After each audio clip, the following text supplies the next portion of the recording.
Kan Islam itu indah yang didukung oleh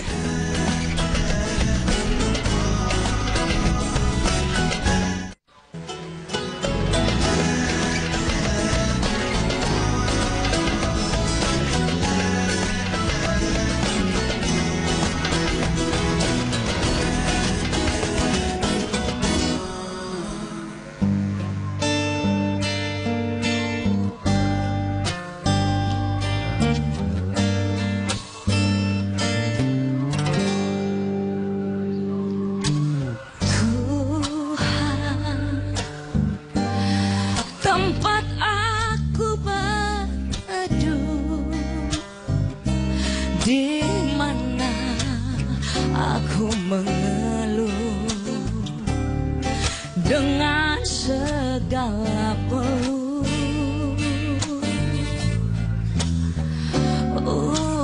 Tuhan, Tuhan yang Maha Esa, tempat aku memuja dengan segala doa. Aku jauh, engkau jauh, aku dekat, engkau dekat. Hati adalah cermin, tempat pahala dan dosa bertaruh.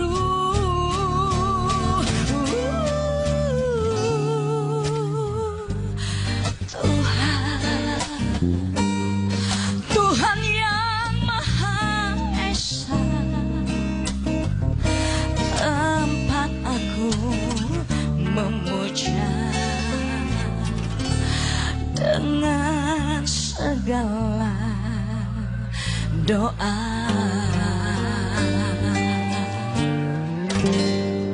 Irma Darmawangsa, tepuk tangan dulu dong Bu. Masya Allah. Pagi-pagi kita udah diingetin kalau mau meminta, mau ngapain aja, mau ngadu, mau curhat sama Allah, nggak boleh sama yang lain, nggak boleh sama temen.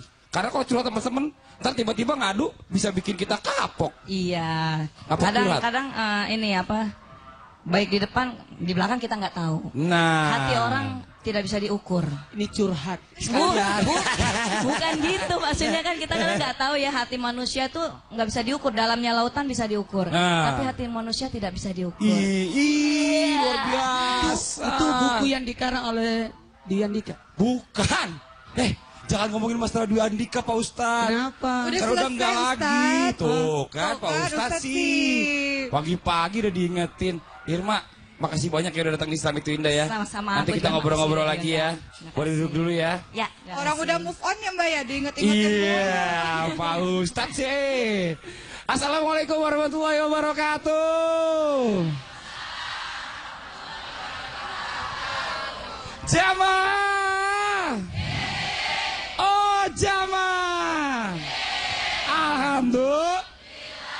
Alhamdulillahirrabbilalamin. Assalatu wassalamu ala asrafil anbiya'i wa mursalin wa ala alihi wa sahbihi ajmain, amma ba'du.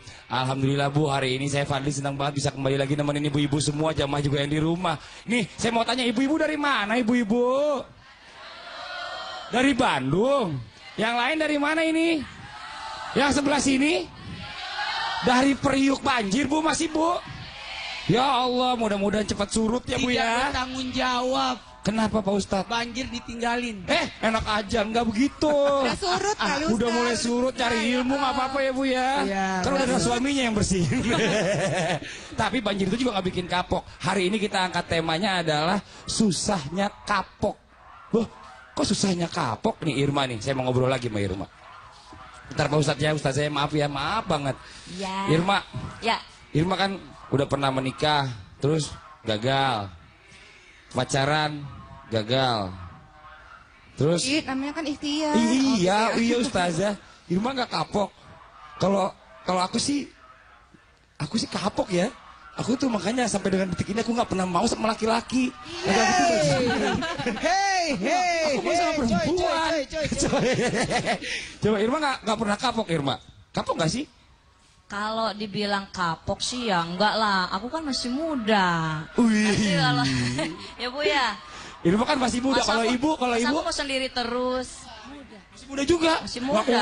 Aku ibu. Oh 11-12 ya Bu ya. 11-12. Enggak nih 11-25. Jauh banget jadinya. Tidak ada wanita yang mau dibilang tua. Iya Pak Ustaz. Nenek-nenek sekalipun ditanya pasti berkata aku masih muda. Iya. Tidak tua tapi matang. Tidak tua tapi menjelang maghrib. Enak juga kalau kayak gitu. Jadi Irma nggak pernah kapok ya karena merasa ya namanya juga lagi usaha gitu. Kapok sih enggak, cuman ya kalau ada rasa-rasa trauma sih iya, cuman itu membuat jadi lebih berhati-hati aja. Apa sih yang bikin trauma Hati-hati. dari cowok itu biasanya? Kalau menurut versi Irma? Nyebelin. Hah? Nyebelin? Udah tahu ya, cowok bukan nyebelin namanya kenapa masih mau Nah, itu cowok? nyebelin Hah? tapi dibutuhin gitu ya Bu ya. Gitu. Ya Bu ya. Iya, Kadang iya. Ibu kalau nggak dikasih gaji mau Bapak nyebelin nggak Bu? Nyebelin kan. Malah dicari temen enak Cari temen ini aja. cewek-cewek iya kan. Oh, bisa-bisanya Irma. Ustazah, ini karena permasalahannya kebanyakan yang suka dibikin kapok itu kan perempuan. Sekarang Ustazah dulu deh, saya mau tanya kenapa sih manusia suka nggak kapok melakukan hal yang sudah jelas-jelas menyakitinya? Silakan Ustazah. Wah, ini temanya luar biasa. Ibu-ibu. Biasanya jamaah ya, jamaah. Ya, jamaah.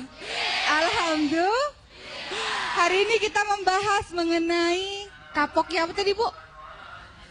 Susahnya kapok. Ada orang yang senantiasa berbuat dosa terus nggak kapok-kapok. Ada orang yang senantiasa disakiti terus nggak kapok-kapok. Hobinya disakiti ya? Enggak ya. Jadi kita akan membahas mengenai hal ini. Kullu bani Adam khoto. Setiap orang-orang hambanya Allah adalah orang-orang yang senantiasa berbuat salah. Tapi sebaik-baik orang yang berbuat salah adalah orang yang senantiasa bertaubat. Ada nggak orang yang nggak punya salah? Ada nggak orang yang maksum langsung masuk surga gitu? Ada nggak? Cuman Rasulullah SAW. Kita semua pasti berbuat salah, pasti berbuat khilaf. Dan sebaik-baik orang adalah orang yang senantiasa bertaubat dari kesalahan-kesalahannya. Hadis riwayat Tirmidzi. Salah satu musuh kita, bukan salah satu sih, musuh kita yang paling nyata di dunia ini adalah siapa Bu? Setan, iblis, punya bala tentara dari golongan jin dan manusia. Jadi setan itu ada dari golongan jin, kemudian manusia yang jahat disebut dengan setan juga. Tugasnya adalah menyuruh kepada manusia untuk bareng-bareng nanti di nerakanya Allah sama-sama. Itu tugasnya setan. Sehingga kita yang ada di muka bumi ini mesti waspada nih. Kira-kira apa aja yang akan dilakukan oleh para iblis dan bala tentaranya ini. Salah satunya adalah tazyin. Apa itu tazyin? Kita melakukan satu perbuatan dosa tapi kemudian kita anggap indah. Kita lihat indah. Memang seperti itu. Memang setan tugasnya seperti itu sehingga kita tidak melakukan merasa dosa. Itulah sebabnya kenapa ada orang-orang yang tidak kapok ketika melakukan dosa demi dosa, kemudian tidak kapok ketika berada dalam lingkungan yang membuat dia tersakiti. Karena setan ini senantiasa mengajak dia, ayo nggak apa-apa, terusin aja nggak apa-apa, ini nggak dosa kok, cuman hal kecil. Kita akan membahas soal dosa dulu. Apa itu dosa? Segala sesuatu yang menggelisahkan hatinya, segala sesuatu yang membuat dia khawatir dan takut harusnya. Tapi ketika dosa dilakukan terus-menerus, nanti alarmnya udah nggak peka lagi, udah nggak gelisah lagi, betul nggak Bu? Ibu pertama kali melakukan dosa, deg-degan nih, bohong sama suami lah misalnya. Deg-degan, takut ketahuan.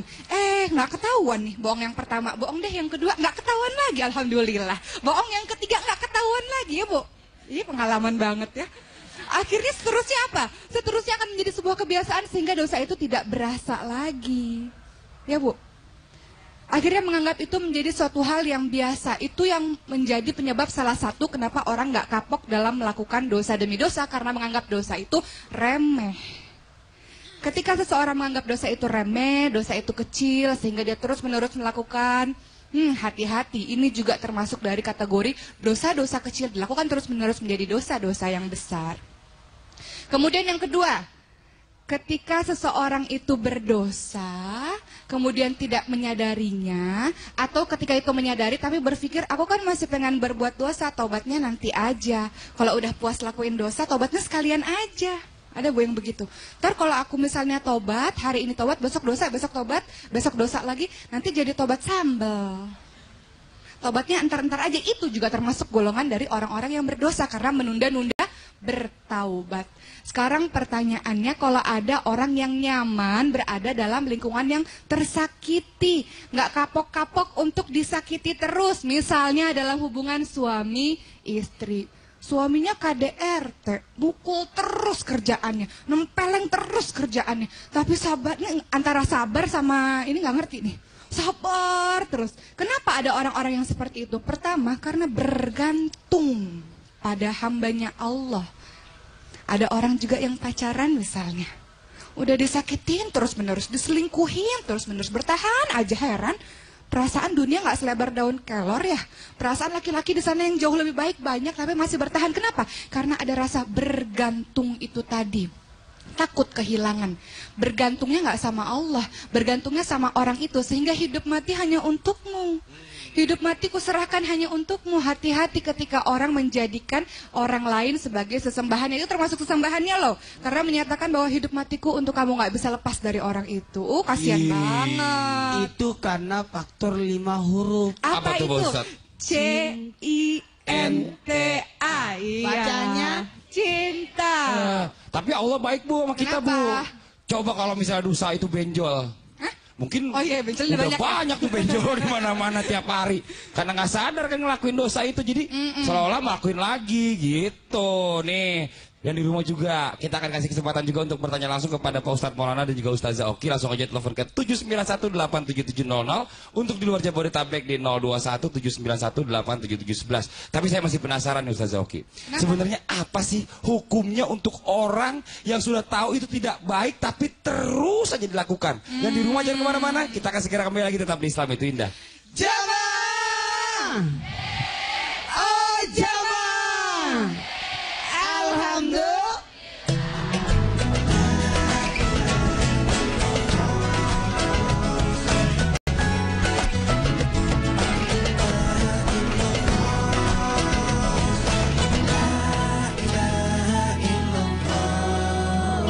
Kembali lagi di Islam Itu Indah, masih di tema kita hari ini, susahnya kapok. Masya Allah nih, ada info-info yang selalu ditunggu-tunggu sama jamaah yang ada di studio, Iya. yang di rumah, yaitu Karena adalah gini, banyak orang ingin memperbaiki diri, Masya dengan Allah. menghadap kepada tempat yang mustajab. Amin. Waktu yang mustajab. Tiada lain adalah tempat yang paling mustajab adalah di tanah suci. Masya Bukan Allah. hanya untuk orang kaya yang ke sana, orang miskin pun bisa. Bisa, Pak Ustadz, ya? Ada aja cara Allah untuk mendatangkan rezeki untuk orang untuk menuju ke sana. Seperti pada cara yang ini. Oh, Gimana ya caranya? Allah, apa itu? Emang ada apa? Itu jadi gini, kita tuh dapat amanah untuk menyampaikan 2 orang itu berangkat menuju ke tanah suci atau ibadah umroh. Alhamdulillah. Ini boleh laki-laki, boleh wanita. Yang jelas ini harus kaum duafa dulu, nomor 1 ya.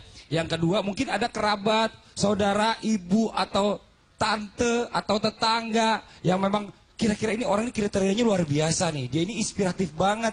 Dia ini hidupnya berjuangnya keras banget, ibadahnya bagus, tapi belum sempat menuju ke tanah suci. Kirimkan Bu, bikin ceritanya, dikirimin aja langsung ke islamitуindah_ttv@yahoo.com. Ini ada di bawah sini nih, tuh ya. Dikirim ke situ, mudah-mudahan. Tapi yang jelas alasannya Bu, kenapa harus dia yang berangkat umroh? Tuh, langsung ya, sekali lagi saya ulang lagi. Kirim ke islamituindah_ttv@yahoo.com. Masya Allah, mudah-mudahan keluarga kita yang ada di sini atau mungkin jamaah yang di rumah yang akan berangkat menuju ke tanah suci. Amin, amin ya rabbal alamin. Ustazah, ini kita balik lagi nih ke tema kita hari ini. Susahnya kapok. Tadi saya mau bertanya masalah apa sih hukumnya orang yang udah tahu itu tidak baik tapi terus aja dilakukan. Silakan Ustazah. Ya, ibu-ibu dan jemaah semua yang di rumah, tadi kita sudah membahas mengenai tazin, yaitu ketika kita mau berbuat dosa, kita memandang setan membuat itu menjadi indah, sehingga kita tidak merasa bahwa itu perbuatan dosa. Itu salah satu penyebab kenapa orang itu senantiasa melakukan dosa 1, dosa 2, dosa 3, karena dijadikan indah semua. Oh, ini nggak berdosa, dosa kecil, ntar juga astagfirullah, istighfar dimaafin sama Allah, misalnya gitu.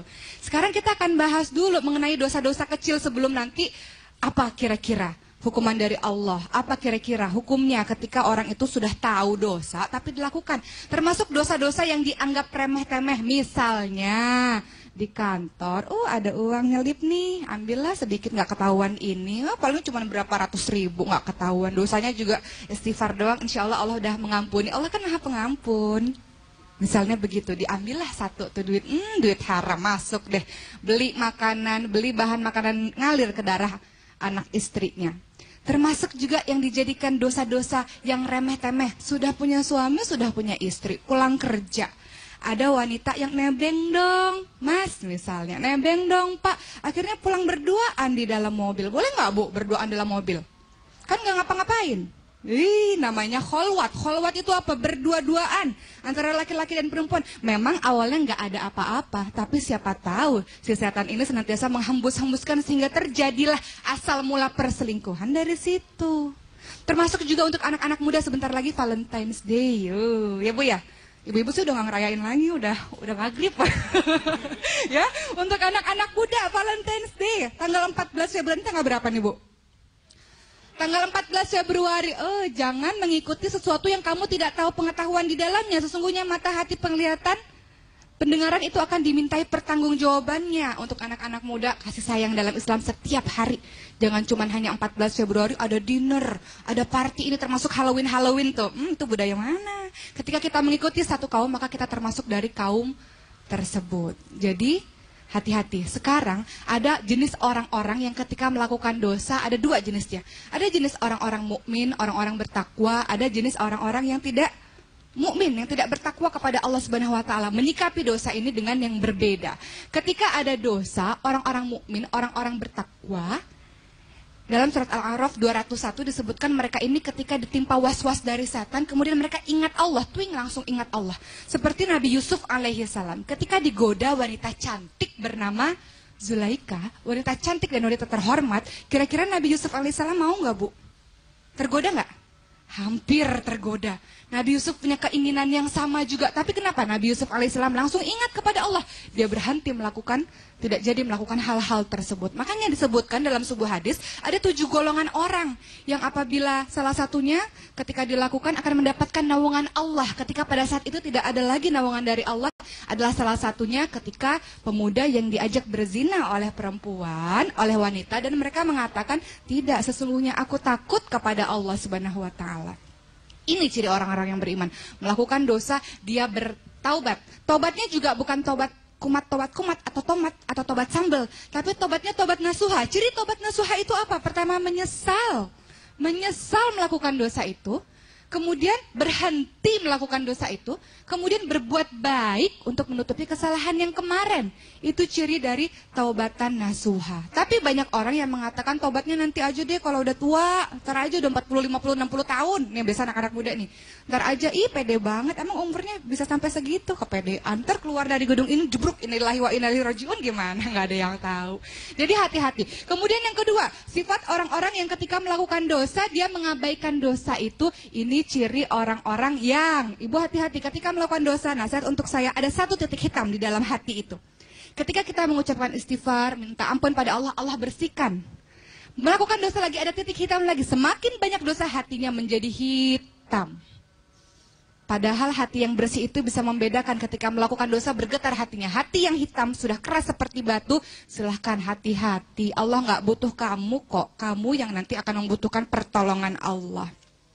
Dikatakan dalam sebuah hadis qudsi, kalau ada seorang hamba yang mengatakan, ya Allah, aku meminta ampun kepadamu ya Allah, Allah ampunkan, Allah ampunkan. Allah mengampuni dia, besok dia buat dosa lagi. Dia datang lagi kepada Allah, ya Allah, aku minta ampun kepadamu ya Allah. Allah mengampuni nggak Bu? Allah ampuni lagi, besok dia buat dosa lagi. Dia datang lagi pada Allah, yang ketiga kali, ya Allah, aku minta ampun padamu. Allah ampuni? Yang ketiga kali? Ketiga kali Allah ampuni nggak? Allah ampuni lagi. Allah maha pengampun. Setiap dosa yang dilakukan Allah ampuni. Tapi hati-hati, jangan menjadikan tobat itu sebagai permainan saja. Allah maha mengetahui apa yang ada di hati manusia. Hati-hati, orang yang senantiasa seperti itu, makanya dia berdosa. Kalau orang berdosa itu, jangan lihat dosa besar maupun kecil. Betul. Tapi kepada siapa engkau berdosa. Ketika orang berpikir kepada siapa saya berdosa, maka mereka tidak akan berpikir apakah itu dosa besar maupun dosa kecil. Emangnya kalau sedikit yang keluar orang nak cebok, Iya betul. Banyak sedikit tetap cebok tahu. Tetap najis. Ya, tapi kadang-kadang gini Nggak juga bisa Pak Ustadz sholat. bicara masalah kayak seperti itu kan kadang-kadang gini. Kita juga nggak pernah tahu, kadang-kadang kita kurang mengintrospeksi diri. Betul. Kayak kalau misalnya kita dibilang kapok atau bagaimana, kayak contohin ya Irma ya, kita ngobrol-ngobrol lagi nih Mani. Kalau misalnya yang pertama kali gagal, kedua gagal, atau mengecewakan, yang ketiga mengecewakan, ini sebenarnya yang salah siapa? Atau mungkin sekarang lebih kepada bermuhasabah kepada Irma sendiri. Apa sih sifatnya Irma mungkin yang tidak disukai oleh orang-orang itu? Pernah nggak sih berpikir seperti itu? Iya, pastinya jadi bahan introspeksi diri dan bahan evaluasi untuk diri aku sendiri gitu kan. Apa jadi ya introspeksi lah gitu. Introspeksi. Kalau diri. menurut Irma, sifat apa sih yang paling nggak disukai sama laki-laki itu tentang Irma? Kalau aku Yang selama ini membuat mereka selalu jadi komplain gitu. Kamu kok gini sih gitu? ya lebih ke apa sih? Ya apa namanya? Gimana sih karena rasa sayang gitu kan. Jadi aku lebih banyak gimana ya posesif. mungkin orang bilangnya overprotective tapi nggak terlalu over banget sih. Ya kan wajar ya. Kalau aku cuek-cuek aja justru Nggak sayang ditanyain, dong. kok kamu cuek aja, tapi aku nanya, ya wajar lah lagi di mana, sedang apa, itu kan. Cuma ya, kadang-kadang kalau normal. keseringan laki-laki jadi kesal juga gitu kayaknya. Masalah. Nggak gitu juga sih. tapi Irma gini nggak? Ada perasaan dendam nggak sama mantan-mantan itu? Mungkin, awas lo ya. Mantan itu memang Ada Namanya dua. banyak. Mantan-mantan berapa? Oh iya 2 juga sih. Dua kan? Dua ya? Saya nggak salah. Karena mantan suami, mantan pacar saya bilang. Mantan-mantan sih kan 2. Ada perasaan dendam nggak? Kayak baje. Enggak lah, buat apa dendam sih, biasa aja lah. Cuman kan, ya kalau kan kadang orang bilang move on ya, move on sih pasti kalau udah seiring waktu berjalan kan itu akan terbiasa dengan sendirinya. Sama mantan suami ada masih berhubungan? Oh hubungan masih Masih?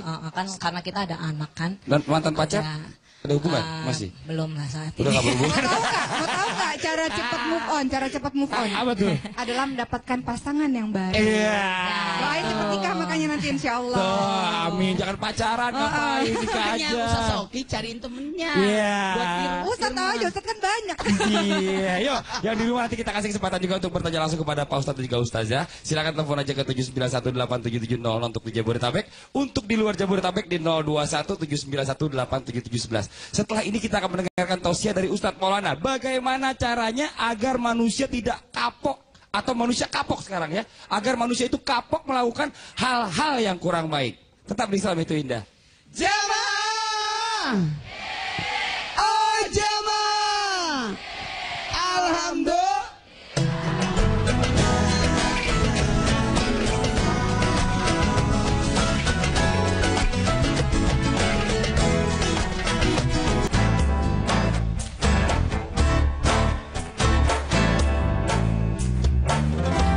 Allah Maha melihat, Allah Maha menghitung. Semua itu dicatat dan akan ditanyakan. Sekecil apa kebaikan, dirimu akan melihatnya. Sekecil apa keburukan, dirimu akan melihatnya. Wasari'u ila magfirati min rabbi wa jannatul ardis samawati uhiddat lil muttaqin. Satu pembelajaran besar buat kita bahwa segala sesuatu itu jangan ditunda, kalau perlu dipercepat. Ingat, bukan berarti nanti setelah berdosa baru orang bertobat. Tobat itu senantiasa dilakukan. Karena bisa jadi pertobatan itu mencegah dari dosa yang akan datang. Pernah dengar nggak? Termasuk yang di rumah ini lagi nonton. Pernah dengar nggak? Ada orang yang diampuni dosanya sebelum melakukan? Nggak pernah. Makanya saya mau kasih beritahu nih sekarang. Kirain udah pernah dengar lagi. Ada amalan ibadah, contoh puasa Arafah.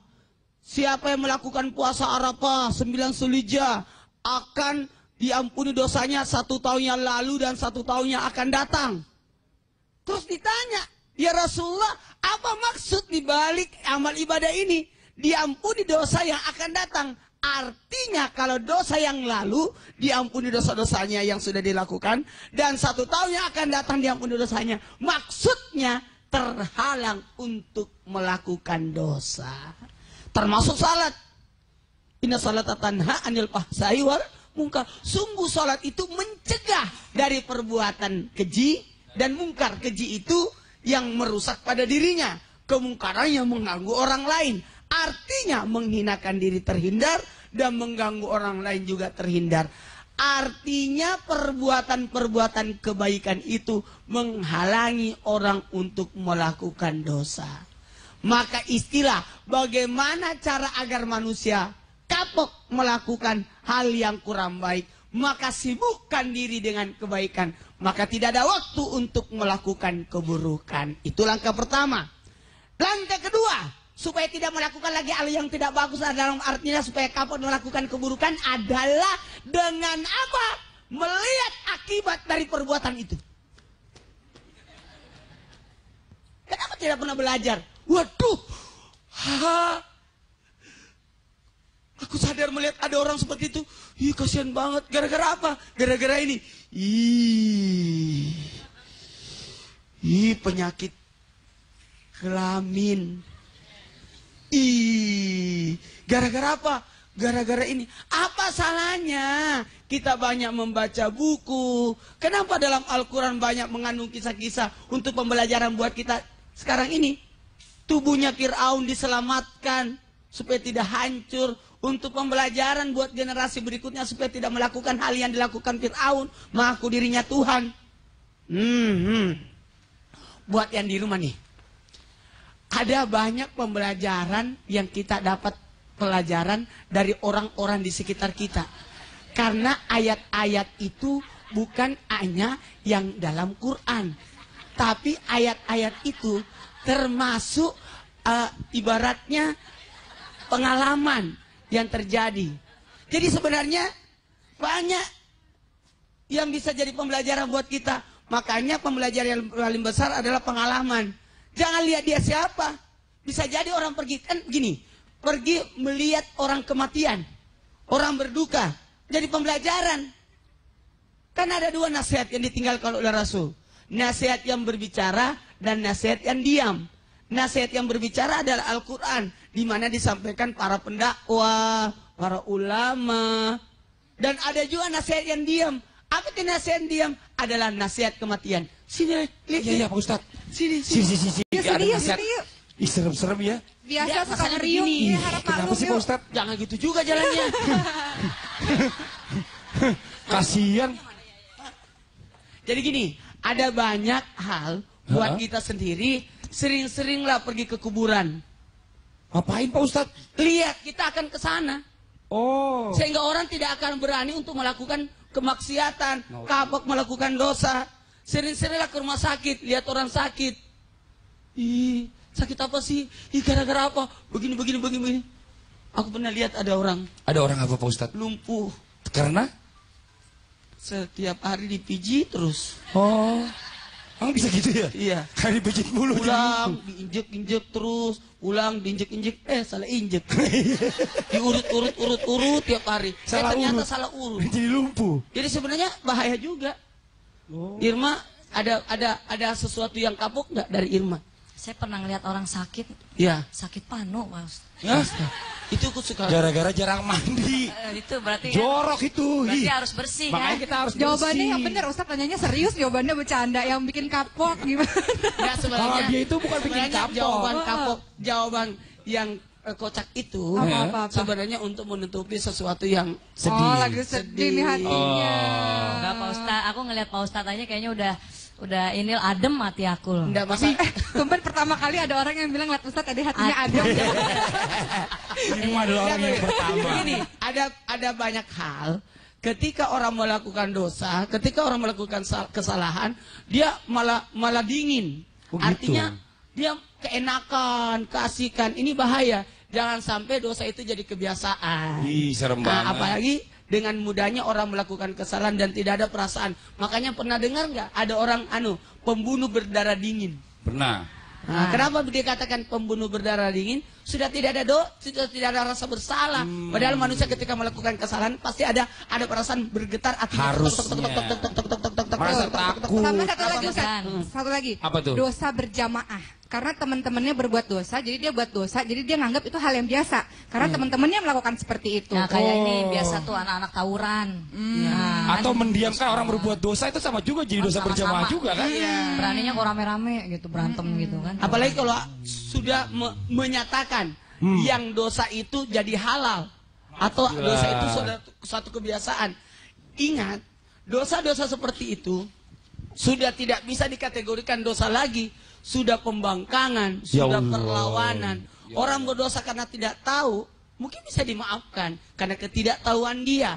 Mungkin dosa 1 kali 2 kali, mungkin masih dianggap orang yang biasa-biasa saja. Tapi ketika sudah meluap, berkali-kali dia lakukan, itu suatu perlawanan terhadap Allah. Iya Allah, jangan kayak gitu juga. Ayo jamaah yang di rumah. Nih, kita kasih kesempatan juga untuk tanya langsung kepada Pak Ustadz apa permasalahannya ke 791877700 untuk di luar Jabodetabek di 021791877711. Setelah ini kita akan kasih kesempatan yang di rumah juga yang di studio, dan kita juga akan bertanya lagi kepada Pak Ustadz bagaimana caranya mengikhlaskan hati dalam menghadapi orang yang nggak punya rasa kapok, Pak Ustadz. Tetap di Islam itu Indah. Jamaah! Jamaah! Alhamdulillah.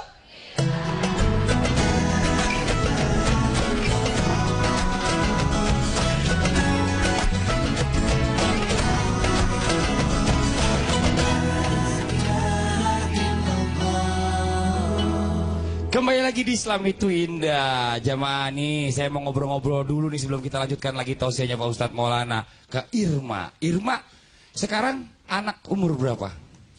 Mau masuk 4 tahun. Cowok apa cewek sih? Cowok. Namanya? Muhammad Gibran Fauzil. Muhammad Gibran. Udah mulai nanya-nanya belum? Mah, kok papa nggak serumah sama kita? Udah bisa ngomong dong. Cuman ini aja kan karena suka dikasih hadiah robot-robot gitu.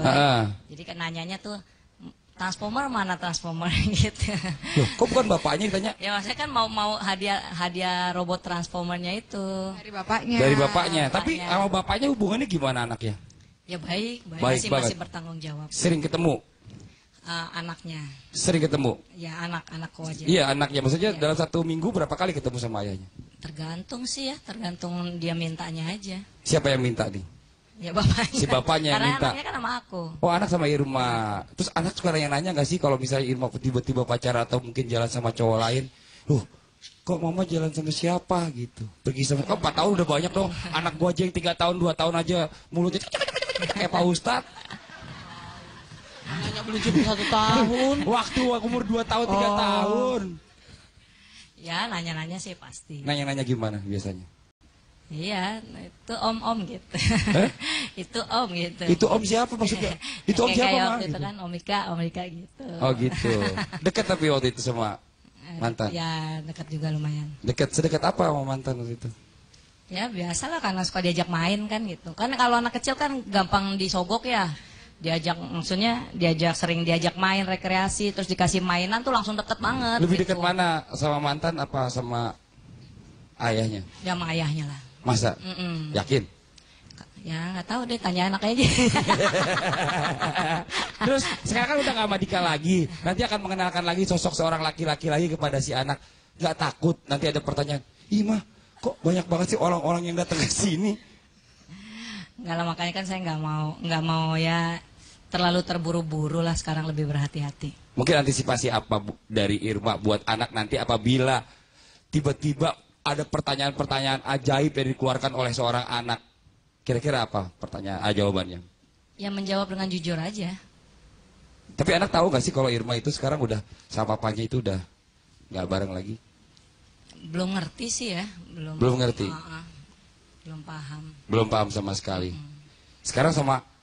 Karena kan aku juga nggak mau yang kayak mengajarkan misalkan gimana jadi supaya benar-benar dekat ke saya atau gimana, ya nggak mau terlalu mengajarkan seperti itu juga kan. Oh iya dong, Jadi harus biasa gitu. Aja. Jadi kalau papanya telepon mau ngomong ya aku kasih. Iya, ini luar biasa Bu, harus sama bapaknya itu harus dekat. Walaupun udah nggak bareng-bareng lagi bukan berarti jadi musuh. Kadang-kadang justru malah neneknya yang suka ngomporin.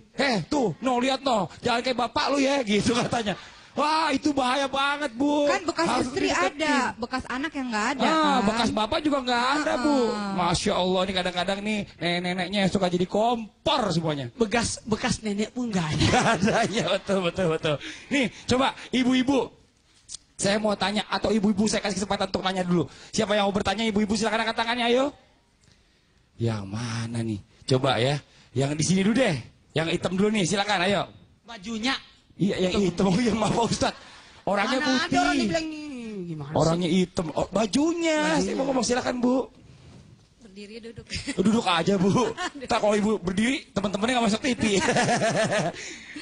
Assalamualaikum warahmatullahi wabarakatuh. Waalaikumsalam warahmatullahi Nama wabarakatuh. saya Tanti dari Masjid Al-Asikin.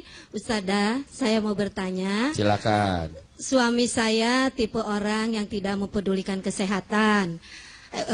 Makan susah diatur, terus tidur juga semaunya. Jadi sedikit-sedikit panas dingin, sedikit-sedikit masuk angin gitu ya.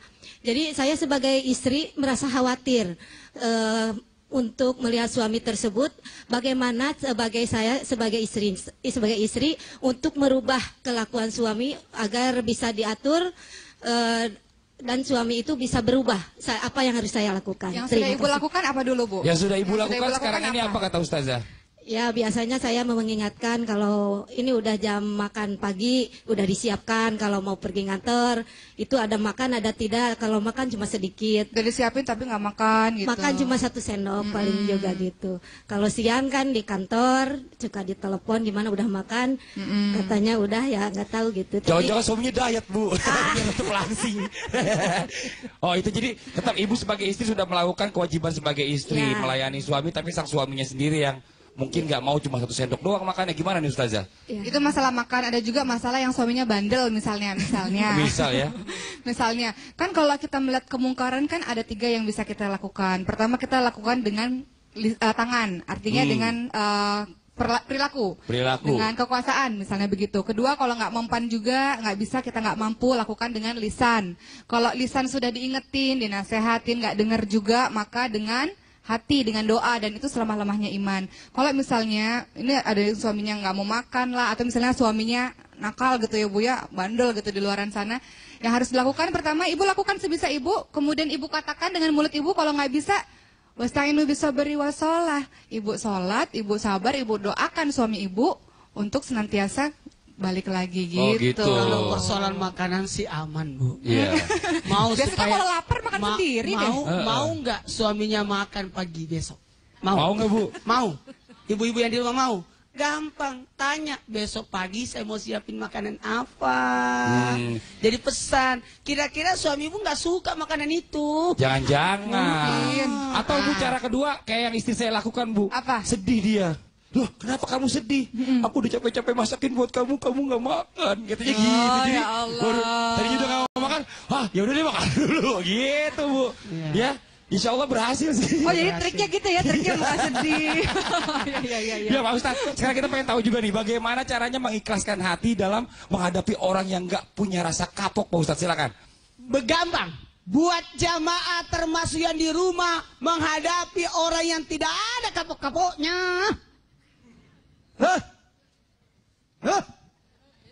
Kalau seandainya manusia bisa dipuasakan, kalau diri mempuasakan, membatasi diri, tapi berkaitan dengan orang lain yang harus kita sampaikan, terus tidak ada kapok-kapoknya, nakalnya bukan main, suaminya nggak mau berhenti melakukan sesuatu yang dilarang. Contoh minum minuman keras, contoh sesuatu yang diharamkan oleh Allah, tapi terus melakukan. Kebetulan malam ini malam Jumat, insya Allah. Insya Allah malam Jumat kan?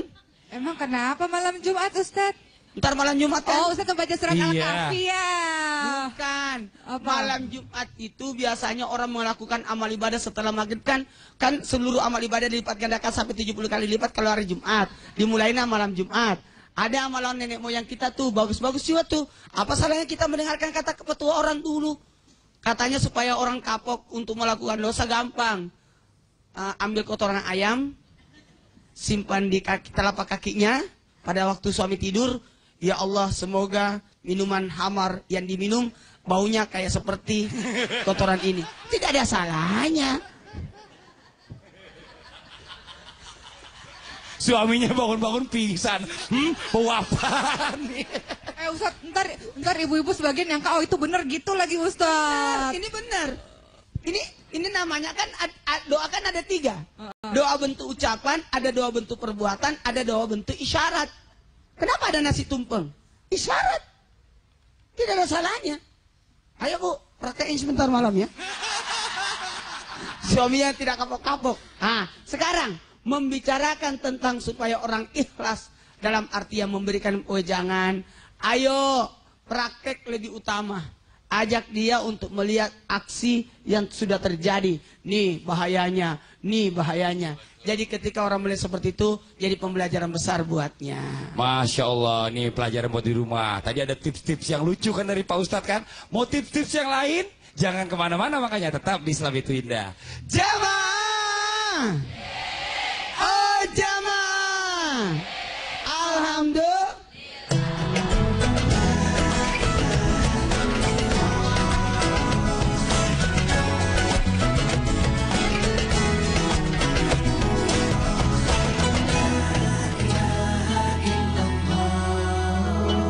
Masih di tema kita hari ini, susahnya kapok. Sebelum nanti kita dengarkan lagi kelanjutan acara hari ini, saya mau kasih kesempatan lagi nih sama jamaah yang ada di studio untuk bertanya lagi kepada Ustadz dan juga Ustazah. Yuk, jamaah yang mau bertanya, sebelum nyesel angkat tangannya. Ayo silakan angkat tangannya. Tadi saya udah di sebelah sini, sekarang saya harus adil yang sebelah sini. Silakan Ibu, mohon izin. Assalamualaikum, nama saya Ibu Ani. Iya. Saya mau tanya kepada Ibu Ustazah. Silakan. Suami saya terkenal di kantor itu orangnya keras. Saya kan sebagai istri kepengenlah dia jangan punya musuh, jangan bermusuhan gitu. Namanya kalau orang terjolimi, tersakiti hatinya kan doanya itu katanya kan langsung dijabah ya, Ustazahnya. Jadi ya saya khawatir kalau nanti yang dia merasa disakiti itu mendoakan ke keluarga kita kan efeknya kurang bagus. Oh gitu. Iya, jadi gimana tuh? Pertanyaannya gimana solusinya ya? Iya. Silakan Ustaz Oki. Iya, solusinya kalau hal seperti itu memang yang paling baik adalah sang istri memberitahu kepada suami, tapi catatannya memberitahunya lihat dulu, lihat tempatnya di mana, lihat waktunya di mana, lihat suasana hati suami seperti apa dan pilih perkataan-perkataan yang baik dan lemah lembut. Jadi jangan suami pulang kerja lagi capek dinasihatin seperti itu nanti marah dan nggak kena ke hatinya. Jadi cari suasana yang pas. Kemudian yang kedua juga jangan pernah meremehkan lagi-lagi doa, doa istri orang soleh, doa istri solehah, insya Allah senantiasa berdoa kepada Allah untuk suaminya, insya Allah mudah-mudahan Allah jabah. Jadi nasehatin, kemudian doain terus. Ustaz gitu. tambahkan sedikit silakan. Walaupun suami itu sekeras-kerasnya suami pasti bisa dilembutkan oleh sosok yang namanya wanita. Suami bintang 1 pasti istrinya bintang 2 itu. Iya. Bagaimanapun hebatnya 01 tapi istri 00. Mau tahu caranya? Sibukkan suami dengan kegiatan ibu sehingga tidak ada waktu untuk menzalimi orang. Sudah Pak, yuk kita pergi main aja ya. Itu ada kerjanya. Jadi segituin. Jadi tidak ada waktu untuk menzalimi orang. Bu, tidak ada yang bisa menundukkan suami kecuali ibu sendiri. Ya, Ibu jelas ya Bu ya? Jelas Ibu? Tapi hati-hati nih ibu-ibu, kadang begini nih ibu-ibu kan belutnya kan begitu Ustaz, itu dia yang hati-hati menjadi garis. Saya begitu juga. Alhamdulillah berusaha untuk tidak seperti itu. Rata-rata cewek sih begitu. Nah itu pelajaran buat kita untuk lebih mengontrol nih mulutnya, dikontrol. Masya supaya Allah. ngomongnya ya kalau tahan-tahan dikit lah, rem-rem dikit lah gitu. Oke, Ustazah kesimpulan kita hari ini bagaimana? Silakan Ustazah. Ya hari ini kita membicarakan mengenai susahnya kapok. Senantiasa berbuat dosa demi dosa, dosa demi dosa. Memang Allah itu maha pengampun. Memang Allah itu maha mengampuni, memaafkan semua dosa. Ibu buat salah, Allah ampuni. Ibu buat salah, Allah ampuni. Tapi kan kita nggak pernah tahu kapan ajal kita nanti. Jangan sampai seperti Firaun yang sudah telat sudah ditenggorokan nih, sakratul mautnya udah telat untuk bertaubat, kemudian bertaubat nggak ada lagi artinya, sampailah orang-orang di neraka itu minta balik lagi ke dunia sama Allah untuk berbuat amal kebaikan. Jadi mumpung nasihat untuk saya, ketika masih ada di dunia ini, umurnya panjang insya Allah, artinya masih diberikan waktu oleh Allah untuk berbuat amal kebaikan. Silakan untuk senantiasa berbuat amal kebaikan. Kalau ibu berbuat baik, niat saja ibu sudah dapat pahala.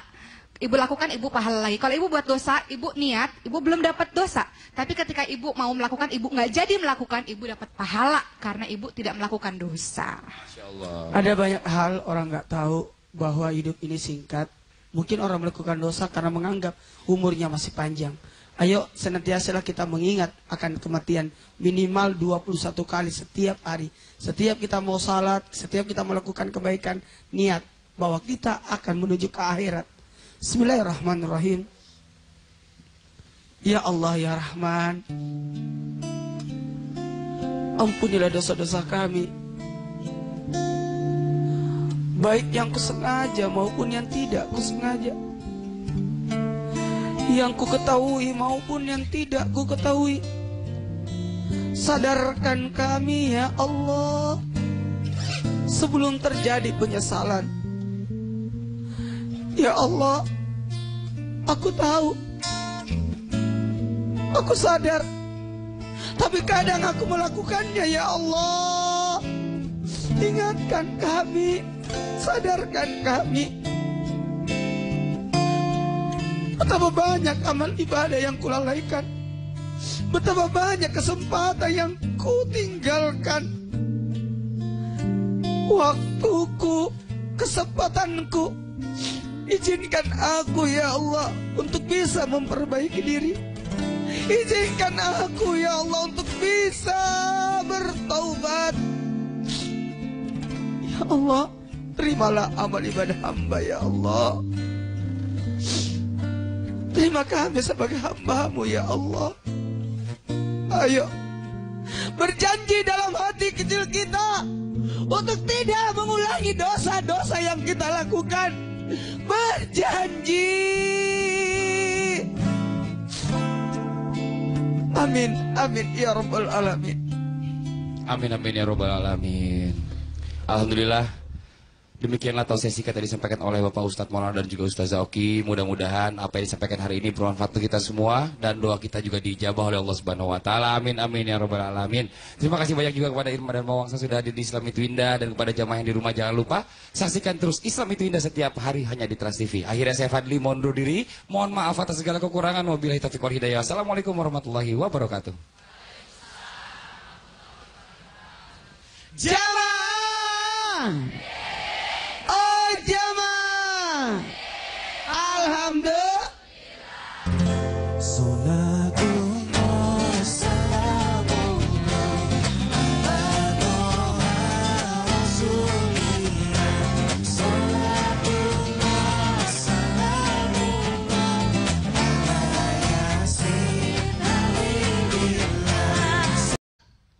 Inna salata tanha anil fahsai wal munkar. Sungguh salat itu mencegah dari perbuatan keji dan mungkar. Keji itu yang merusak pada dirinya, kemungkaran yang mengganggu orang lain. Artinya menghinakan diri terhindar dan mengganggu orang lain juga terhindar.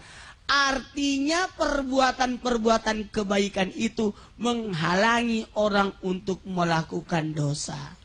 Maka istilah bagaimana cara agar manusia kapok melakukan hal yang kurang baik, maka sibukkan diri dengan kebaikan, maka tidak ada waktu untuk melakukan keburukan. Itu langkah pertama. Langkah kedua, supaya tidak melakukan lagi hal yang tidak bagus, dalam artinya supaya kapok melakukan keburukan adalah dengan apa? Melihat akibat dari perbuatan itu. Kenapa tidak pernah belajar? Waduh, aku sadar melihat ada orang seperti itu. Ih, kasihan banget. Gara-gara apa? Gara-gara ini. Ih, penyakit kelamin. Ih, gara-gara apa? Gara-gara ini. Apa salahnya kita banyak membaca buku? Kenapa dalam Al-Quran banyak mengandung kisah-kisah untuk pembelajaran buat kita sekarang ini? tubuhnya Fir'aun diselamatkan supaya tidak hancur, untuk pembelajaran buat generasi berikutnya supaya tidak melakukan hal yang dilakukan Fir'aun, mengaku dirinya Tuhan. Buat yang di rumah nih, ada banyak pembelajaran yang kita dapat pelajaran dari orang-orang di sekitar kita. Karena ayat-ayat itu bukan hanya yang dalam Quran, tapi ayat-ayat itu termasuk ibaratnya pengalaman yang terjadi. Jadi sebenarnya banyak yang bisa jadi pembelajaran buat kita. Makanya pembelajaran yang paling besar adalah pengalaman. Jangan lihat dia siapa. Bisa jadi orang pergi, kan gini, pergi melihat orang kematian, orang berduka, jadi pembelajaran. Kan ada dua nasihat yang ditinggalkan oleh Rasul. Nasihat yang berbicara dan nasihat yang diam. Nasihat yang berbicara adalah Al-Quran, di mana disampaikan para pendakwah, para ulama. Dan ada juga nasihat yang diam. Apa itu nasihat yang diam? Adalah nasihat kematian. Sini, lihat. Iya, Pak Ustadz. Sini. Ada nasihat. Ih, serem-serem ya. Biasa suka ngeriung. Kenapa sih, Pak Ustadz? Jangan gitu juga jalannya. Kasian. Jadi gini, ada banyak hal buat kita sendiri. Sering-seringlah pergi ke kuburan. Ngapain, Pak Ustadz? Lihat, kita akan ke sana. Oh. Sehingga orang tidak akan berani untuk melakukan kemaksiatan, kapok melakukan dosa. Sering-seringlah ke rumah sakit, lihat orang sakit. Ih, sakit apa sih? Ih, gara-gara apa? Begini. Aku pernah lihat ada orang. Ada orang apa, Pak Ustadz? Lumpuh. Karena? Setiap hari dipijit terus. Oh. Emang bisa gitu ya? Iya. Kayak dipijit mulu. Pulang, diinjek-injek terus. Pulang, diinjek-injek. Salah injek. Diurut tiap hari. Ternyata salah urut. Jadi lumpuh. Jadi sebenarnya bahaya juga. Oh. Irma, ada sesuatu yang kapok nggak dari Irma? Saya pernah ngeliat orang sakit. Iya. Sakit panu, Mas. Ya? Itu aku suka. Gara-gara jarang mandi. Itu berarti jorok itu. Berarti harus bersih. Makanya kita harus jawabannya bersih. yang benar, Ustaz tanyanya serius, jawabannya bercanda, yang bikin kapok gimana? Nggak, sebenarnya. Kalau dia itu bukan bikin kapok. Jawaban yang kocak itu apa? sebenarnya untuk menutupi sesuatu yang sedih. Oh, lagi sedih nih hatinya. Enggak, Pak Ustaz. Aku ngeliat Pak Ustaz aja kayaknya udah ini adem hati aku loh. Enggak masalah. Tumben pertama kali ada orang yang bilang lihat Ustaz tadi hatinya adem. Ini adalah orang yang pertama. Begini, ada banyak hal ketika orang melakukan dosa, ketika orang melakukan kesalahan, dia malah dingin. Oh, artinya gitu. dia keenakan, keasikan. Ini bahaya. Jangan sampai dosa itu jadi kebiasaan. Ih, serem banget. Apalagi dengan mudahnya orang melakukan kesalahan dan tidak ada perasaan. Makanya pernah dengar nggak ada orang pembunuh berdarah dingin? Pernah. Nah, kenapa dia katakan pembunuh berdarah dingin? Sudah tidak ada rasa bersalah. Padahal manusia ketika melakukan kesalahan pasti ada perasaan bergetar hatinya. Harusnya. Merasa takut. Sama satu lagi. Apa tuh? Dosa berjamaah. Karena teman-temannya berbuat dosa, jadi dia buat dosa, jadi dia nganggap itu hal yang biasa. Karena teman-temannya melakukan seperti itu. Nah, kayak ini biasa tuh anak-anak tawuran. Nah, atau mendiamkan orang berbuat dosa itu sama juga jadi dosa berjamaah juga kan? Iya. Beraninya kok rame-rame gitu, berantem gitu kan. Apalagi kalau sudah menyatakan yang dosa itu jadi halal atau dosa itu suatu kebiasaan. Ingat, dosa-dosa seperti itu sudah tidak bisa dikategorikan dosa lagi. Sudah pembangkangan, sudah perlawanan. Orang berdosa karena tidak tahu, mungkin bisa dimaafkan karena ketidaktahuan dia. Mungkin dosa 1 kali 2 kali, mungkin masih dianggap orang yang biasa-biasa saja. Tapi ketika sudah meluap, berkali-kali dia lakukan, itu suatu perlawanan terhadap Allah. Iya Allah, jangan kayak gitu juga. Ayo jamaah di rumah. Nih, kita kasih kesempatan juga untuk tanya langsung kepada Pak Ustadz apa permasalahannya ke 791877700 untuk di luar Jabodetabek di 0217918717. Setelah ini kita akan kasih kesempatan yang di rumah juga yang di studio, dan kita juga akan bertanya lagi kepada Pak Ustadz bagaimana caranya mengikhlaskan hati dalam menghadapi orang yang nggak punya rasa kapok, Pak Ustadz. Tetap di Islam itu Indah. Jamaah! Jamaah! Alhamdulillah.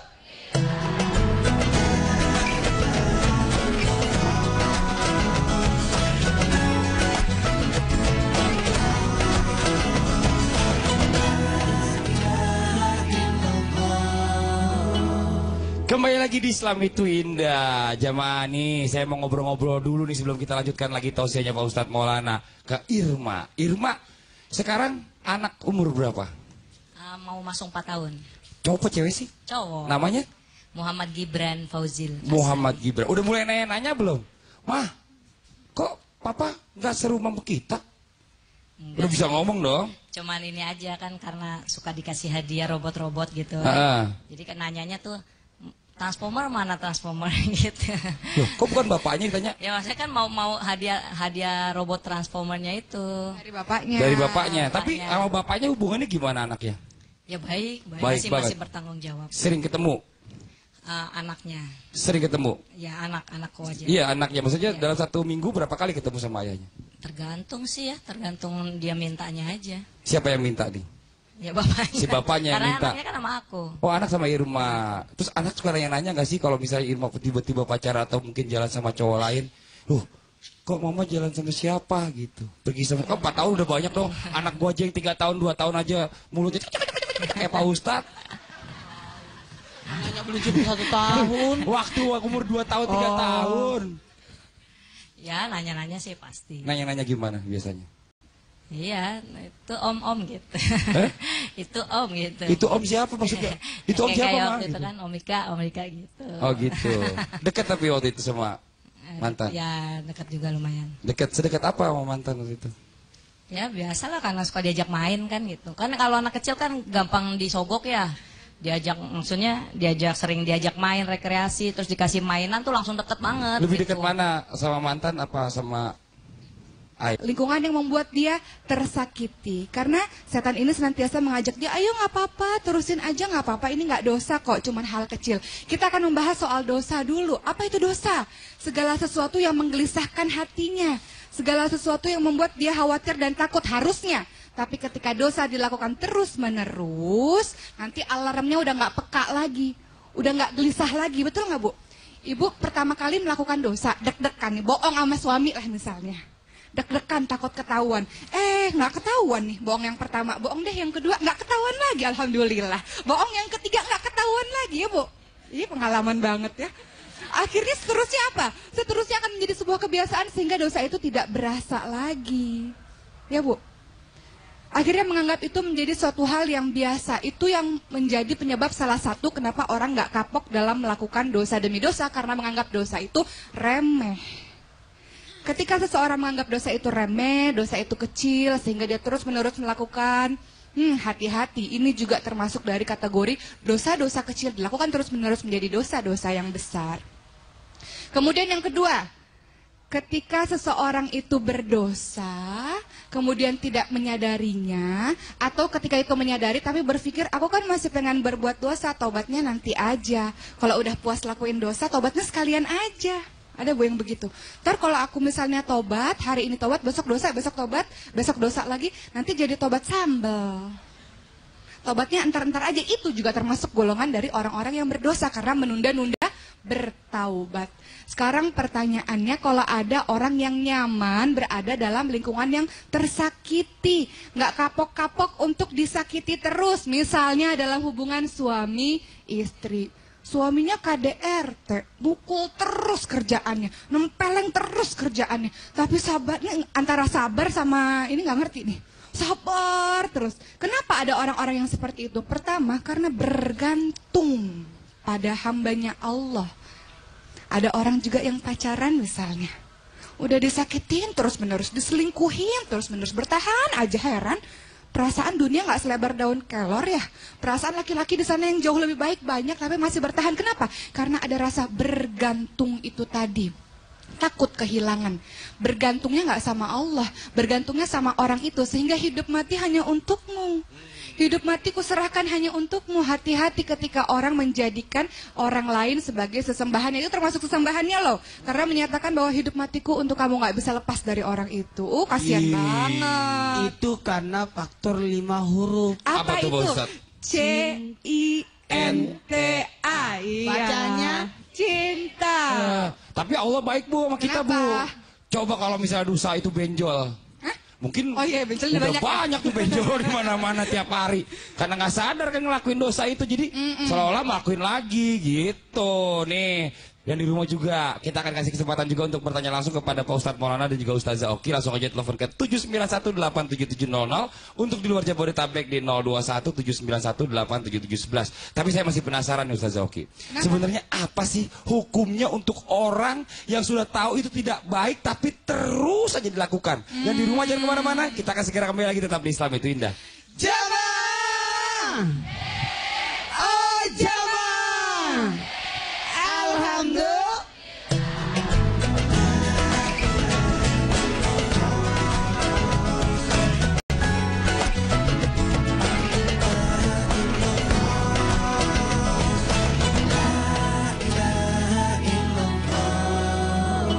Kembali lagi di Islam Itu Indah, masih di tema kita hari ini, susahnya kapok. Masya Allah nih, ada info-info yang selalu ditunggu-tunggu sama jamaah yang ada di studio, Iya. yang di rumah, yaitu Karena adalah gini, banyak orang ingin memperbaiki diri Masya dengan Allah. menghadap kepada tempat yang mustajab. Amin. Waktu yang mustajab. Tiada lain adalah tempat yang paling mustajab adalah di tanah suci. Masya Bukan Allah. hanya untuk orang kaya yang ke sana, orang miskin pun bisa. Bisa, Pak Ustadz, ya? Ada aja cara Allah untuk mendatangkan rezeki untuk orang untuk menuju ke sana. Seperti pada cara yang ini. Oh, Gimana ya Allah. caranya? Apa itu? Emang ada apa? Itu jadi gini, kita tuh dapat amanah untuk menyampaikan 2 orang itu berangkat menuju ke tanah suci atau ibadah umroh. Alhamdulillah. Ini boleh laki-laki, boleh wanita. Yang jelas ini harus kaum duafa dulu, nomor 1 ya.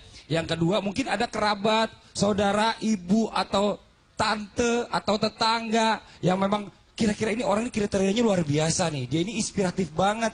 Dia ini hidupnya berjuangnya keras banget, ibadahnya bagus, tapi belum sempat menuju ke tanah suci. Kirimkan Bu, bikin ceritanya, dikirimin aja langsung ke islamituindah_ttv@yahoo.com. Ini ada di bawah sini nih, tuh ya.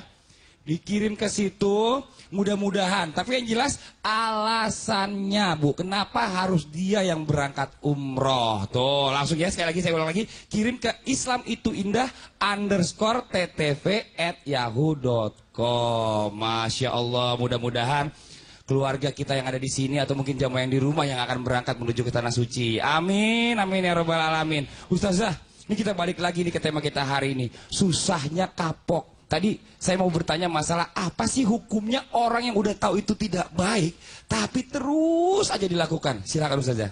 Ya, ibu-ibu dan jemaah semua yang di rumah, tadi kita sudah membahas mengenai tazin, yaitu ketika kita mau berbuat dosa, kita memandang setan membuat itu menjadi indah, sehingga kita tidak merasa bahwa itu perbuatan dosa. Itu salah satu penyebab kenapa orang itu senantiasa melakukan dosa 1, dosa 2, dosa 3, karena dijadikan indah semua. Oh, ini nggak berdosa, dosa kecil, ntar juga astagfirullah, istighfar dimaafin sama Allah, misalnya gitu. Sekarang kita akan bahas dulu mengenai dosa-dosa kecil sebelum nanti apa kira-kira hukuman dari Allah, apa kira-kira hukumnya ketika orang itu sudah tahu dosa tapi dilakukan. Termasuk dosa-dosa yang dianggap remeh-temeh, misalnya di kantor, ada uang nyelip nih, ambillah sedikit nggak ketahuan ini, paling cuma berapa ratus ribu nggak ketahuan, dosanya juga istighfar doang, insya Allah Allah udah mengampuni, Allah kan maha pengampun. Misalnya begitu, diambillah satu tuh duit, duit haram masuk deh, beli makanan, beli bahan makanan ngalir ke darah anak istrinya. Termasuk juga yang dijadikan dosa-dosa yang remeh-temeh. Sudah punya suami, sudah punya istri, pulang kerja. Ada wanita yang nebeng dong, Mas misalnya, nebeng dong Pak. Akhirnya pulang berduaan di dalam mobil. Boleh nggak Bu berduaan dalam mobil? Kan nggak ngapa-ngapain. Namanya kholwat. Kholwat itu apa? Berdua-duaan antara laki-laki dan perempuan. Memang awalnya nggak ada apa-apa, tapi siapa tahu si setan ini senantiasa menghembus-hembuskan sehingga terjadilah asal mula perselingkuhan dari situ. Termasuk juga untuk anak-anak muda, sebentar lagi Valentine's Day. Ya Bu ya. Ibu-ibu sih udah nggak ngerayain lagi, udah maghrib. Ya, untuk anak-anak muda Valentine's Day tanggal 14 Februari, tanggal berapa nih Bu? Tanggal 14 Februari, jangan mengikuti sesuatu yang kamu tidak tahu pengetahuan di dalamnya. Sesungguhnya mata, hati, penglihatan, pendengaran itu akan dimintai pertanggungjawabannya. Untuk anak-anak muda, kasih sayang dalam Islam setiap hari. Jangan cuma hanya 14 Februari ada dinner, ada party, ini termasuk Halloween tuh. Itu budaya mana? Ketika kita mengikuti satu kaum, maka kita termasuk dari kaum tersebut. Jadi hati-hati. Sekarang ada jenis orang-orang yang ketika melakukan dosa ada dua jenisnya. Ada jenis orang-orang mukmin, orang-orang bertakwa, ada jenis orang-orang yang tidak mukmin, yang tidak bertakwa kepada Allah Subhanahu wa taala. Menyikapi dosa ini dengan yang berbeda. Ketika ada dosa, orang-orang mukmin, orang-orang bertakwa dalam surat Islam itu indah yang didukung oleh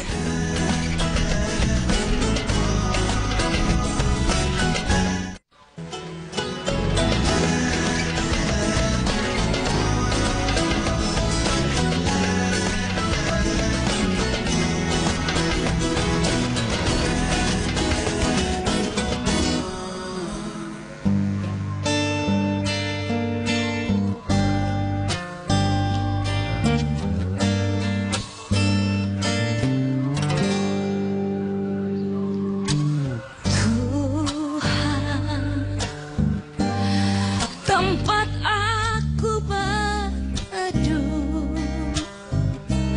di mana aku mengeluh dengan segala peluh.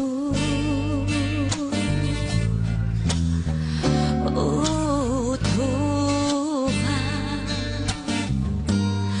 Tuhan yang Maha Esa, tempat aku memuja dengan segala doa. Aku jauh, engkau jauh, aku dekat, engkau dekat. Hati adalah cermin, tempat pahala dan dosa bertaruh.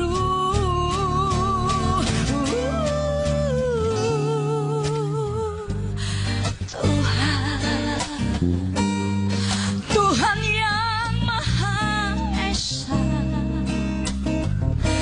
tempat aku memuja dengan segala doa.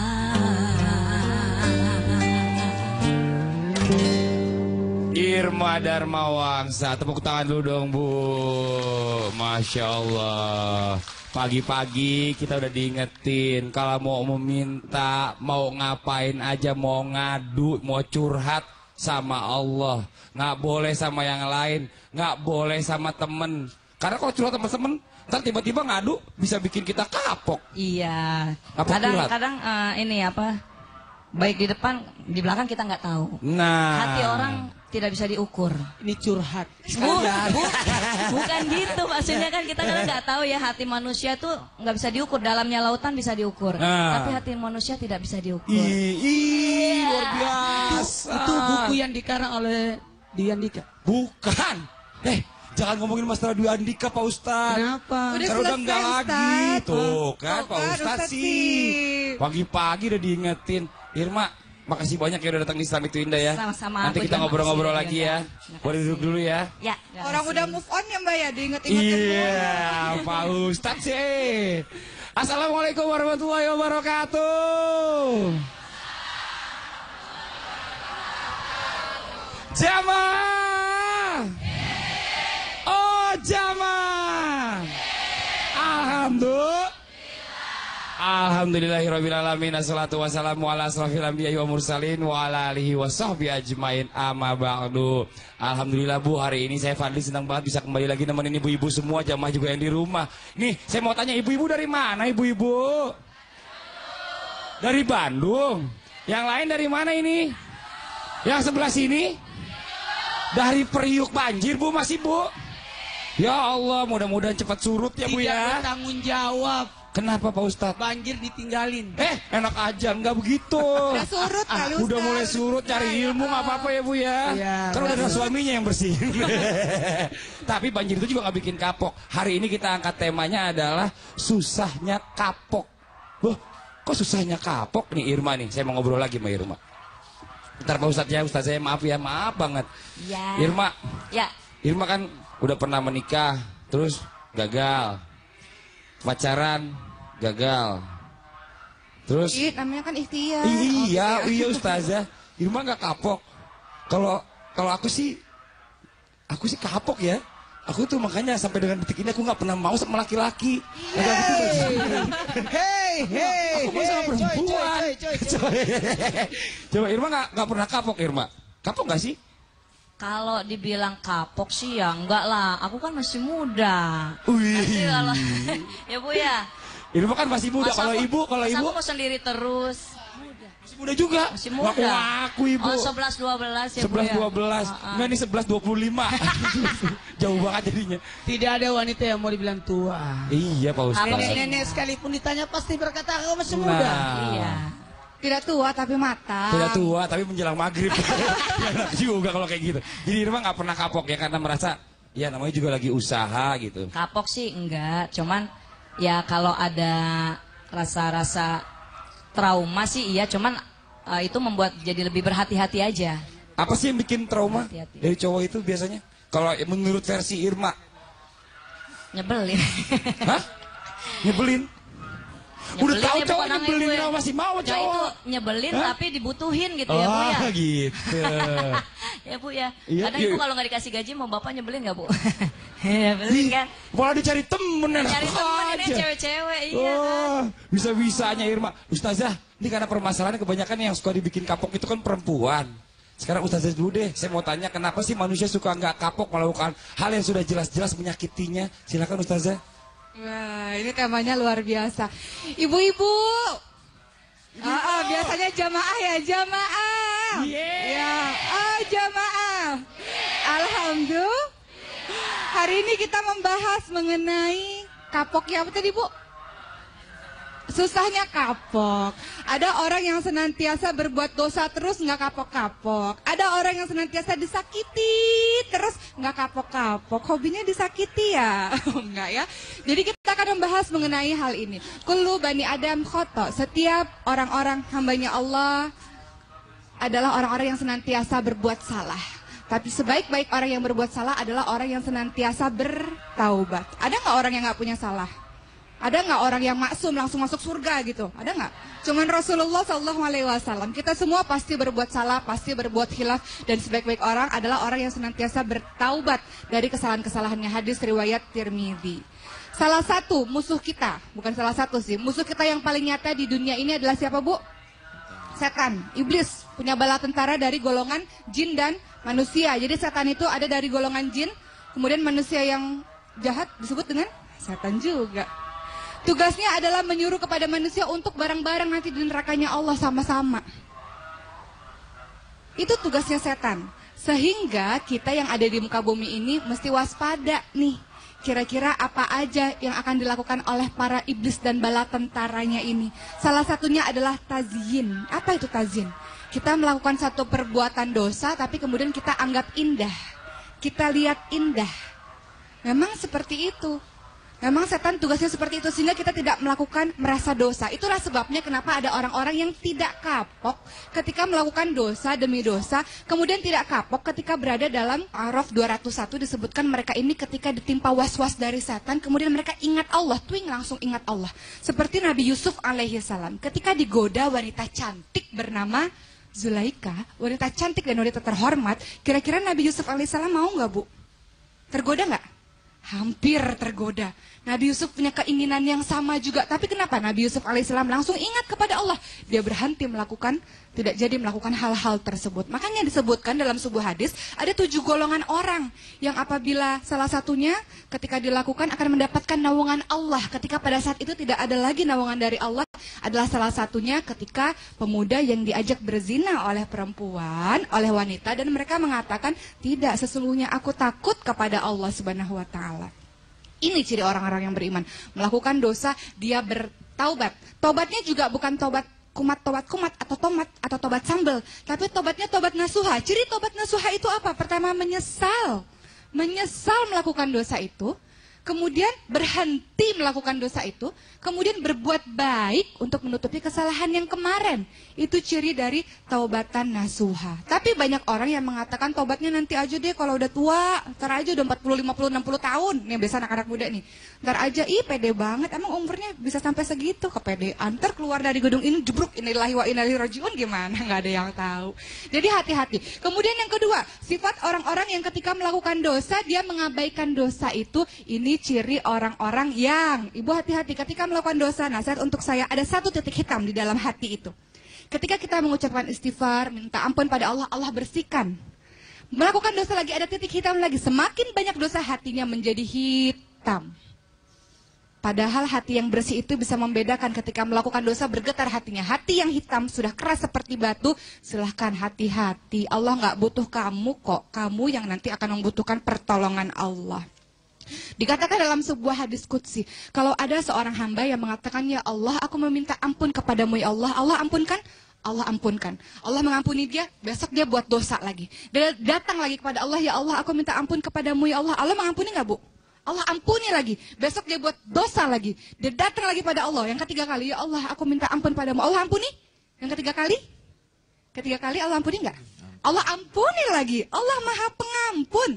Setiap dosa yang dilakukan Allah ampuni. Tapi hati-hati, jangan menjadikan tobat itu sebagai permainan saja. Allah Maha mengetahui apa yang ada di hati manusia. Hati-hati, orang yang senantiasa seperti itu, makanya dia berdosa. Coba gini, kalau orang berdosa itu, jangan lihat dosa besar maupun kecil. Betul. Tapi kepada siapa engkau berdosa. Ketika orang berpikir kepada siapa saya berdosa, maka mereka tidak akan berpikir apakah itu dosa besar maupun dosa kecil. Emangnya kalau sedikit yang keluar orang nak cebok? Iya betul. Banyak sedikit tetap cebok, tahu. Tetap najis. Tapi kadang-kadang gini juga Pak Ustadz, sholat. bicara masalah kayak seperti itu kan kadang-kadang gini. Kita juga nggak pernah tahu, kadang-kadang kita kurang mengintrospeksi diri. Betul. Kayak kalau misalnya kita dibilang kapok atau bagaimana, kayak contohin ya Irma ya, kita ngobrol-ngobrol lagi nih Mani. Kalau misalnya yang pertama kali gagal, kedua gagal, atau mengecewakan, yang ketiga mengecewakan, ini sebenarnya yang salah siapa? Atau mungkin sekarang lebih kepada bermuhasabah kepada Irma sendiri. Apa sih sifatnya Irma mungkin yang tidak disukai oleh orang-orang itu? Pernah nggak sih berpikir seperti itu? Iya, pastinya jadi bahan introspeksi diri dan bahan evaluasi untuk diri aku sendiri gitu kan. Apa jadi ya introspeksi lah gitu. Introspeksi. Kalau menurut Irma, sifat apa sih yang paling nggak disukai sama laki-laki itu tentang Irma? Kalau aku yang selama ini membuat mereka selalu jadi komplain gitu. Kamu kok gini sih gitu? Ya, lebih ke apa sih? Ya apa namanya? Gimana sih, karena rasa sayang gitu kan. Jadi aku lebih banyak gimana ya posesif.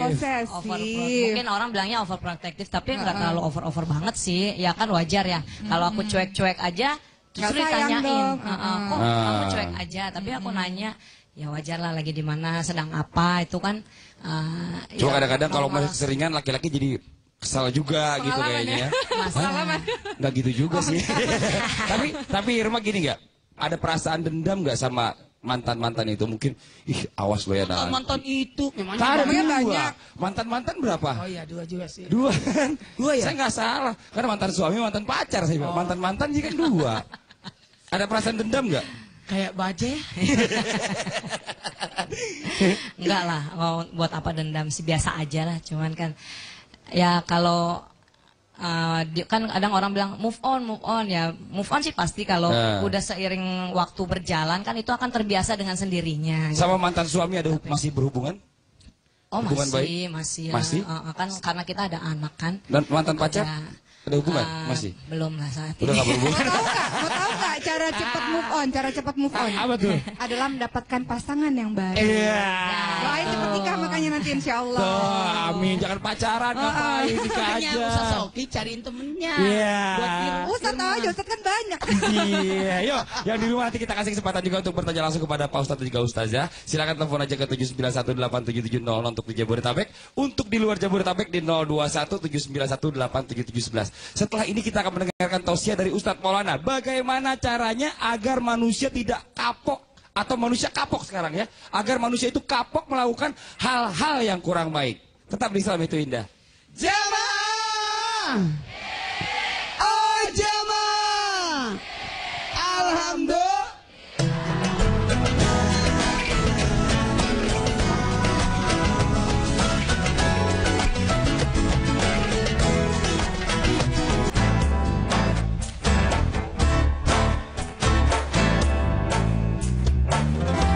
Allah Maha melihat, Allah Maha menghitung.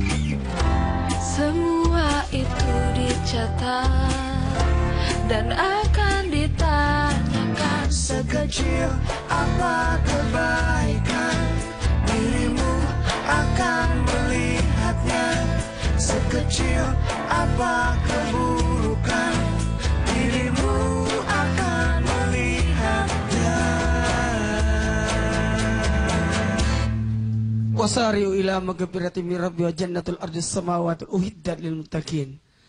Satu pembelajaran besar buat kita bahwa segala sesuatu itu jangan ditunda, kalau perlu dipercepat. Ingat, bukan berarti nanti setelah berdosa baru orang bertobat. Tobat itu senantiasa dilakukan. Karena bisa jadi pertobatan itu mencegah dari dosa yang akan datang. Pernah dengar nggak? Termasuk yang di rumah ini lagi nonton. Pernah dengar nggak? Ada orang yang diampuni dosanya sebelum melakukan? Nggak pernah. Makanya saya mau kasih beritahu nih sekarang. Kirain udah pernah dengar lagi. Ada amalan ibadah, contoh puasa Arafah. Siapa yang melakukan puasa Arafah 9 Zulhijjah akan diampuni dosanya 1 tahun yang lalu dan 1 tahun yang akan datang. Terus ditanya, ya Rasulullah, apa maksud dibalik amal ibadah ini? Diampuni dosa yang akan datang. Artinya kalau dosa yang lalu diampuni dosa-dosanya yang sudah dilakukan, dan 1 tahun yang akan datang diampuni dosanya. Maksudnya terhalang untuk melakukan dosa. Termasuk salat. Ayahnya. Ya sama ayahnya lah. Masa? Yakin? Ya nggak tahu deh, tanya anak aja. Terus sekarang kan udah gak Madika lagi. Nanti akan mengenalkan lagi sosok seorang laki-laki lagi kepada si anak. Gak takut nanti ada pertanyaan, ih mah kok banyak banget sih orang-orang yang datang ke sini? Nggak lah, makanya kan saya nggak mau ya terlalu terburu-buru lah, sekarang lebih berhati-hati. Mungkin antisipasi apa dari Irma buat anak nanti apabila tiba-tiba ada pertanyaan-pertanyaan ajaib yang dikeluarkan oleh seorang anak? Kira-kira apa pertanyaan jawabannya? Ya menjawab dengan jujur aja. Tapi anak tahu gak sih kalau Irma itu sekarang udah sama papanya itu udah gak bareng lagi? Belum ngerti sih ya. Belum ngerti? Belum paham. Belum paham sama sekali. Sekarang sama...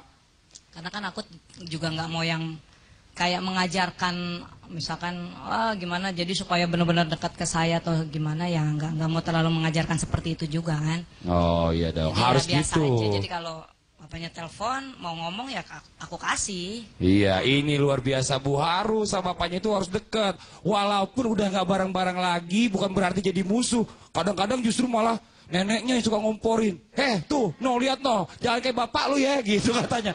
Wah, itu bahaya banget Bu. Kan bekas Harus istri dideketin. ada, bekas anak yang nggak ada. Kan? Bekas bapak juga nggak ada Bu. Masya Allah, ini kadang-kadang nih nenek-neneknya suka jadi kompor semuanya. Bekas nenek pun nggak ada. Nggak ada, ya betul. Nih, coba ibu-ibu.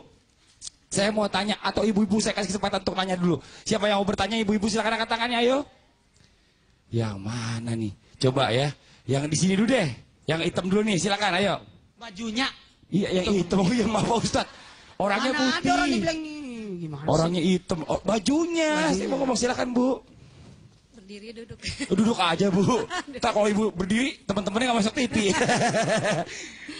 Assalamualaikum warahmatullahi wabarakatuh. Waalaikumsalam warahmatullahi Nama wabarakatuh. saya Tanti dari Masjid Al-Asikin.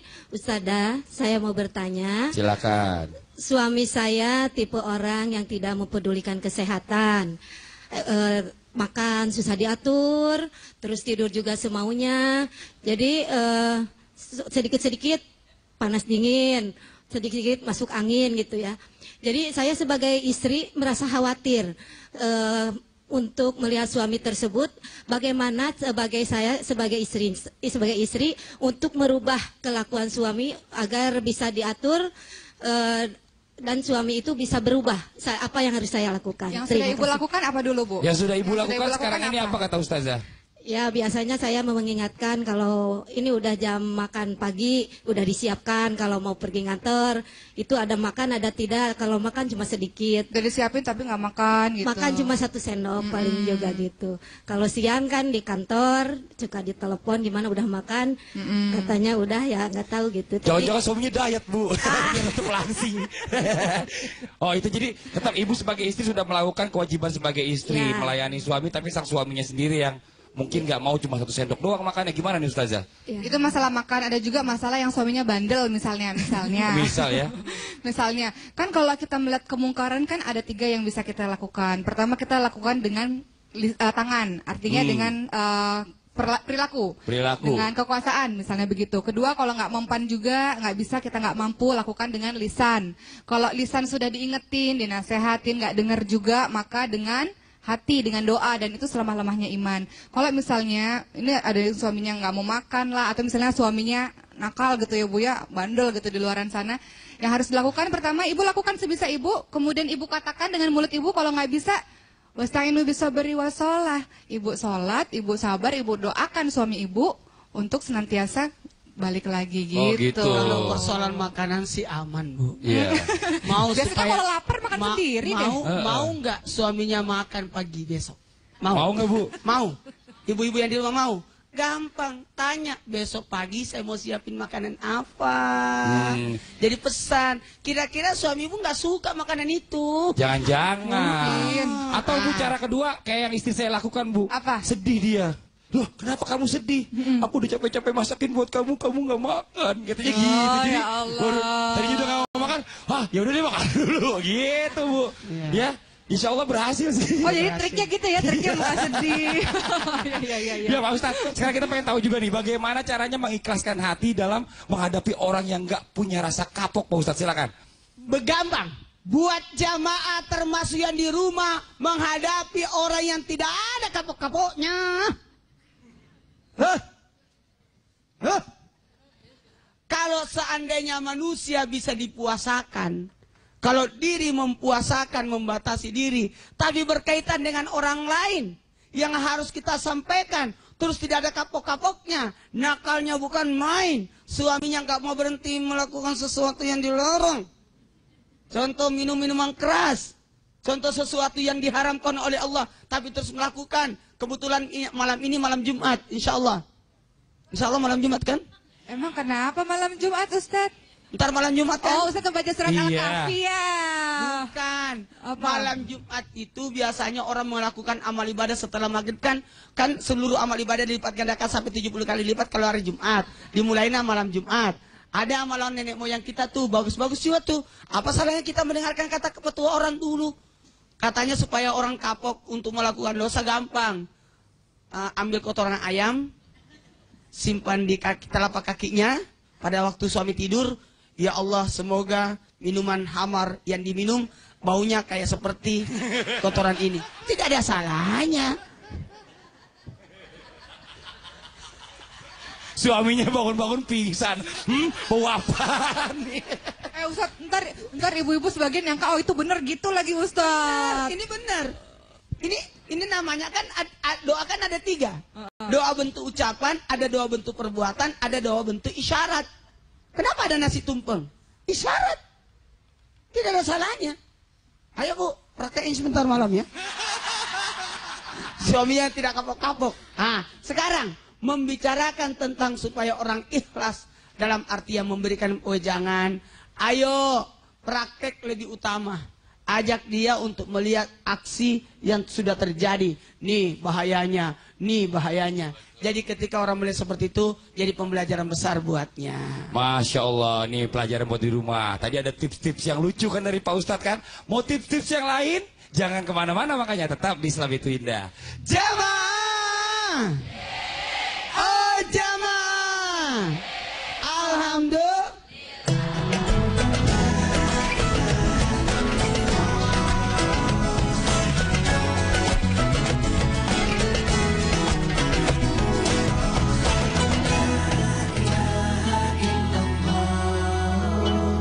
Masih di tema kita hari ini, susahnya kapok. Sebelum nanti kita dengarkan lagi kelanjutan acara hari ini, saya mau kasih kesempatan lagi nih sama jamaah yang ada di studio untuk bertanya lagi kepada Ustadz dan juga Ustazah. Yuk, jamaah yang mau bertanya, sebelum nyesel angkat tangannya. Ayo silakan angkat tangannya. Tadi saya udah di sebelah sini, sekarang saya harus adil yang sebelah sini. Silakan Ibu, mohon izin. Assalamualaikum, nama saya Ibu Ani. Iya. Saya mau tanya kepada Ibu Ustazah. Silakan. Suami saya terkenal di kantor itu orangnya keras.